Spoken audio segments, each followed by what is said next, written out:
नमस्कार साथियों, जय हिंद। मेरा नाम है प्रीतेश जोशी और आप सभी का स्वागत है राजस्थान एग्जाम बाय मिशन ज्ञान के प्यारे से चैनल पर। तो कैसे हैं आप लोग? आशा करता हूं ठीक होंगे, बढ़िया आपकी तैयारी चल रही होगी।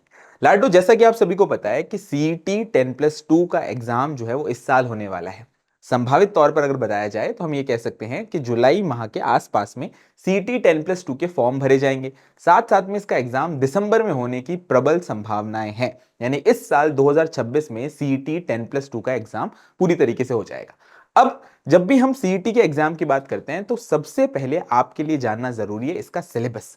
काफी सारे लोग जो हैं वो सीईटी 10+2 और ग्रेजुएशन के सिलेबस को अलग अलग नहीं मानते, एक तरीके से मानते हैं। लेकिन आप इस बात को बिल्कुल फोकस करो कि कभी भी जिस भी एग्जाम की आपको तैयारी करनी है, पहले उसका सिलेबस का एनालिसिस करना बहुत ज्यादा जरूरी है। अगर अभी आप 10+2 यानी 12th क्लियर करके आए और आपको कॉम्पिटिटिव एग्जाम की दुनिया में पूरी तरीके से नए हैं, तो आपके लिए जो पहला एग्जाम देना जरूरी है वो है सीईटी 10+2 का एग्जाम। तो सबसे पहले हम चर्चा करते हैं इसके सिलेबस के बारे में। इसके पूरे सिलेबस की अगर हम बात करें तो हमें देखने को मिलता है इसमें जो जीके के लिए कहा जाता है ना, anything under the sun could be asked, यानी कोई भी चीज जो है वो पूछी जा सकती है। बिल्कुल सही बात है इसके सिलेबस के बारे में। लेकिन आपको यहां पर ध्यान रखना है कि एग्जाम का जो सिलेबस होता है वो पॉइंट बाय पॉइंट चलता है।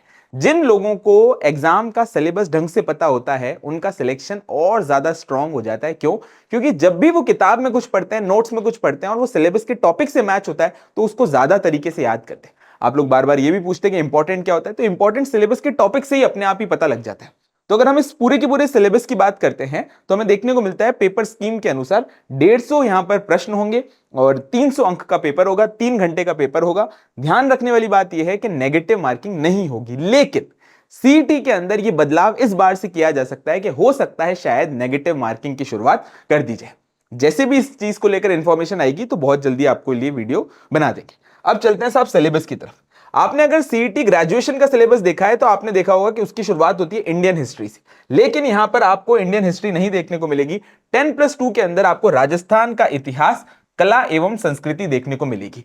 अब राजस्थान के इतिहास की शुरुआत हम देखेंगे प्राचीन सभ्यताओं से लेकर, फिर उसके बाद महत्वपूर्ण राजवंश और महत्वपूर्ण घटनाएं, साथ साथ में आपको प्रजामंडल देखने को मिलेगा और इंपॉर्टेंट तौर पे 1857 की क्रांति। इतनी महत्वपूर्ण घटनाओं से ज्यादा प्रश्न आते हैं राजस्थान के एकीकरण में। इसके अलावा अगर हम इंपॉर्टेंट तौर पे बात करें तो हमें यहां से देखने को मिलती है राजस्थान का art and culture. Art and culture की अगर बात करते हैं तो स्थापत्य कला, किले एवं स्मारक, कलाएं, चित्रकला, हस्तशिल्प। इसके अलावा आपको लोक भाषाएं, लोक संगीत, नृत्य, संत, कवि, योद्धा, लोक देवता और साथ साथ में मेले एवं त्योहार देखने को मिलेंगे, रीति रिवाज देखने को मिलेंगे। अब जब मैं सीईटी की बात करता हूं 10+2 की, तो यहां पर आपको इंडियन ज्योग्राफी भी पढ़नी है जो कि आपने ग्रेजुएशन के अंदर देखी थी। अब यह बात ध्यान रखो कि अगर इंडियन हिस्ट्री नहीं है लेकिन यहां पर इंडियन ज्योग्राफी पूरी तरीके से देखने को मिलेगी, भारत का पूरी की पूरी फिजियोग्राफी, साथ साथ में राजस्थान का पूरा भूगोल जिसके अंदर जलवायु, वनस्पति, मृदाएं और साथ साथ में खनिज संपदा, वन संपदा, जल संसाधन, पशु संपदा, पूरा का पूरा राजस्थान की ज्योग्राफी शुरू से लेकर एंड तक। इन बातों का ध्यान रखो कि इंडिया और राजस्थान की ज्योग्राफी को अगर आप पैरेलल पढ़ोगे तो इजी रहेगा। साथ साथ में आप मैप के माध्यम से याद करोगे तो चीजों को याद करना थोड़ा सा और ज्यादा आसान हो जाता है। इसके अलावा अगर मैं अभी पॉलिटी की बात करता हूं तो यहां पर हमें राजस्थान के साथ साथ में इंडियन पॉलिटी भी देखने को मिली थी। यानी इंडियन हिस्ट्री तो हटा दी पर इंडियन ज्योग्राफी और इंडियन पॉलिटी यहां पे पूरी तरीके से रखी है। इसके अंदर भारत की संविधान की प्रकृति, राजस्थान की राजनीति, प्रशासनिक व्यवस्था, लोक सेवा आयोग हो गया, राजस्थान निर्वाचन आयोग हो गया, जितने महत्वपूर्ण आयोग है वो, स्थानीय स्वशासन एवं पंचायती राज भी यहां पे पूरी तरीके से हमें देखने को मिलेगा। अब इसके अलावा अगर हम इंपॉर्टेंट बात करते हैं इकोनॉमी की, तो ध्यान रखने वाली बात यह है कि इसमें इंडियन इकोनॉमी नहीं आएगी, इसमें सिर्फ और सिर्फ आएगी राजस्थान की इकोनॉमी। और अगर आप इस राजस्थान की इकोनॉमी के टॉपिक्स देखोगे तो आपको यह पता चलेगा कि पूरा का पूरा आर्थिक समीक्षा जो है वो यहां पर पूछा गया है। पर क्योंकि ये 10+2 लेवल का एग्जाम है तो बहुत ज्यादा खतरनाक डेटा आपको यहां पर नहीं देखने को मिलेगा। आप जब भी आर्थिक समीक्षा पढ़ोगे तो 10+2 के लिए काम चल जाएगा आपका किसी भी समरी से पढ़ोगे तो आपका यहां पर बड़ी आसानी से काम चल जाएगा। इसके अंदर कृषि आर्थिक विकास, प्रमुख फसलें, कृषि आधारित उद्योग और मरुभूमि के विकास संबंधी परियोजनाएं, राजस्थान में विभिन्न कल्याणकारी योजनाएं, रोजगार गारंटी अधिनियम, विकास, लघु उद्यम और साथ साथ में पंचायती राज और ग्रामीण संस्थाएं, ये आपको राजस्थान इकोनॉमी के अंदर पढ़ना पड़ेगा। इसके अलावा अब अपन राजस्थान इकोनॉमी के साथ साथ में चलते हैं तो आपको यह भी देखने को मिलेगा कि उद्योगों से प्रश्न हमें पहले भी देखने को मिले थे, अब भी देखने के पूरे चांसेस होंगे उद्योगों से प्रश्न। तो उद्योगों से प्रश्न यहां पर पूरी तरीके से आएंगे। इसके अलावा अगर मैं बात करता हूं एवरीडे साइंस की, तो एक चीज नोटिस करो, विज्ञान वाला जो पार्ट है ना वो अपने आप में यहां पर थोड़ा सा और ज्यादा बढ़ गया है। विज्ञान वाले पार्ट के अंदर सारे के सारे जो टॉपिक्स है वो सारे के सारे जो टॉपिक्स है वो 10th स्टैंडर्ड की किताब से बढ़िया तरीके से पूछे गए हैं। अगर आप पहले टॉपिक से ही चलोगे तो वहां पे आपको क्वेश्चंस देखने को मिलेंगे, जैसे भौतिक एवं रासायनिक परिवर्तन, ऑक्सीकरण एवं अपयचन अभिक्रियाएं, इसके अलावा धातु अधातु इनके प्रमुख यौगिक, कार्बन तथा कार्बन के महत्वपूर्ण यौगिक, प्रकाश का परावर्तन। इसके अलावा अगर मैं प्रकाश के परावर्तन के आगे बढ़ूंगा तो यहां पर टेक्नोलॉजी वाला पार्ट पूरी तरीके से आएगा।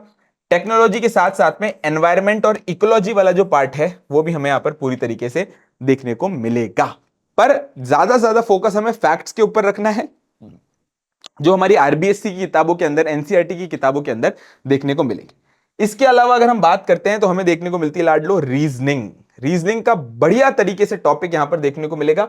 महत्वपूर्ण बात यह है कि सीईटी ग्रेजुएशन के अंदर जो मैथ्स वाला पार्ट आता है उसके अंदर वैदिक गणित जो है वो नहीं आती, पर 10+2 लेवल के अंदर वो आती है, जिसके अंदर वैदिक विधि से पूर्ण संख्याओं का वर्ग, गुणनखंड, बहुपद, अनुपात, समानुपात, एक बिंदु पर बनने वाले कोण एवं रेखाएं, समतल आकृतियां, कोण, आंकड़े, साधारण मानसिक योग्यता, तर्क शक्ति और विश्लेषणात्मक योग्यता। अब रीजनिंग के टॉपिक जो है वो अपने आप में अलग से आइडेंटिफाई नहीं करे, पर यहां पर एक वर्ड दे दिया जिसका मतलब है भैया कुल मिला के पूरी मैथ्स और पूरी रीजनिंग, कुछ भी यहां पर छोड़ा नहीं गया है।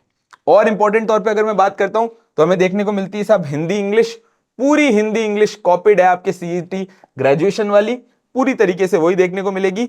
और आपका आएगा कंप्यूटर, और कंप्यूटर के साथ साथ में आपको देखने को मिलेगा इंपॉर्टेंट तौर पे करंट अफेयर्स।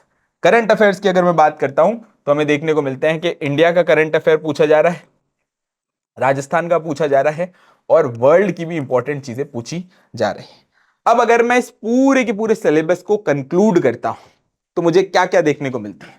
तो मुझे देखने को मिलती है भाई, सबसे पहले तो हमने पढ़ा राजस्थान की हिस्ट्री, इसी के साथ साथ में हमने पढ़ा आर्ट एंड कल्चर, बिल्कुल ठीक है यहां तक। फिर इसके बाद हमने देखा इंडियन ज्योग्राफी, साथ साथ में देखा भैया राजस्थान ज्योग्राफी। इसके अलावा हमने देखा भाई इंडियन पॉलिटी, और साथ साथ में देखी हमने राजस्थान पॉलिटी। इसके अलावा हमने देखी मैथ्स, और साथ साथ में लगा दिया reasoning, general science. General science के अंदर भी तीनों चीजें आ गई आपकी, फिजिक्स पूछ ली, केमिस्ट्री पूछ ली, बायोलॉजी पूछ ली, और इंपॉर्टेंट तौर पे आपको टेक्नोलॉजी और एनवायरमेंट भी देखने को मिलेगा, जो यहां से बार बार पूछा जा रहा है। इसके अलावा आपको हिंदी और इंग्लिश देखने को मिली है, और साथ साथ में करंट अफेयर्स देखने को मिले हैं। इसके साथ साथ में कंप्यूटर का तड़का भी यहां पर लगा दिया गया है। तो कुल मिला के सारे टॉपिक्स आपके यहां पर आ जाते हैं जो कि सीईटी 10+2 में पूछे जाए। अब इस बार क्या होगा, जो 2026 की सीईटी है उसका नोटिफिकेशन कैसा देखने को मिलेगा? तो देखो, जो सिलेबस है वो तो हमें बिल्कुल बराबर सही देखने को मिलेगा। एक दो वर्ड्स चेंज हो जाएं, कोई फ्लैगशिप योजनाओं की बात अलग कर ली जाए तो हो सकता है, लेकिन आपको सिलेबस का जो पैटर्न है वो यही देखने को मिलेगा। अब आप इस बात को ध्यान से समझो, जितना आप ध्यान से समझोगे उतना आपके लिए आसान हो जाएगा। एग्जाम्पल के तौर पे देखो, आप समझो कि सीईटी 10+2 जो है वो एक प्रकार की अम्ब्रेला है। इस अम्ब्रेला के नीचे सारे एग्जाम्स हैं। कैसे? आपने ये सीईटी की तैयारी कर ली ना अगर, तो इसका मतलब आपने सारे एग्जाम्स को पूरी तरीके से कवर कर लिया। ऐसा कोई भी टॉपिक नहीं होगा जो विशेष तौर पर किसी एग्जाम में पूछा जाएगा।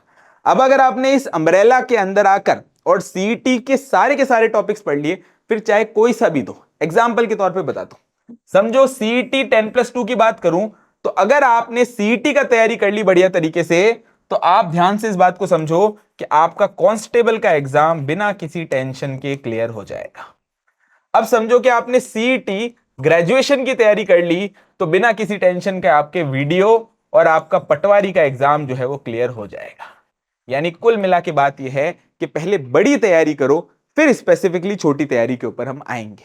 अब इस अम्ब्रेला को, इस छतरी को अपने दिमाग में बिल्कुल बिठा लो और सीईटी की तैयारी में आज से ही लग जाओ। 10+2 का भी सिलेबस काफी वास्ट है। वास्ट सिलेबस में आपको सारे पॉइंट्स कवर करने पड़ेंगे, जिससे आपकी तैयारी बहुत स्ट्रांग होगी, और जब नोटिफिकेशन आएगा तब तक तो हम अपनी तैयारी को बड़े स्तर पर खत्म कर चुके होंगे। तो आशा करता हूं कि ये सिलेबस वाला जो वीडियो आज बनाया वो आपको अच्छा लगा होगा। मिशन ज्ञान के परिवार के साथ बने रहे। धन्यवाद। जय हिंद, जय भारत।